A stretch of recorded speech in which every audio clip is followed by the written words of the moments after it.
আসসালামু আলাইকুম রহমতুল্লাহি ওবরাকাতু। আশা করি সবাই ভালো আছেন।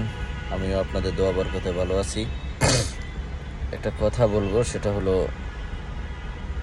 আমরা তো নামাজ পড়ার সময় পিছনে দাঁড়াইয়া ইমামের পিছনে নিয়ত করি, একটা দেয় হয়তো বেজান ইমাম।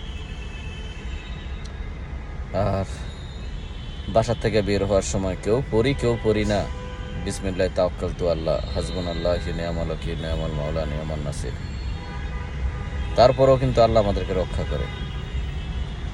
আসলে যে পর্যায়ে থাকি, আল্লাহর প্রতি ভরসা রাখতে হবে, আল্লাহর প্রতি ঈমান রাখতে হবে, আল্লাহর নবীকে বিশ্বাস করতে হবে। আমরা মুসলিম হিসাবে যে ধর্মাবলম্বী সে তার করবে। তারপরও বলবো, সবাই প্রতি মানবিক হই। মানবিকতার উপরে আর কোনো ধর্ম নাই, কোনো কিছু নাই। আর মানবিকতা হলো এমন একটা জিনিস, আল্লাহর নবী বলছিলেন, আগে মুসলিম হও পরে ইমানদার হও। আমরা আসলে মুসলিমে তো হইতে পারি না, আমরা মানুষে হইতে পারি না।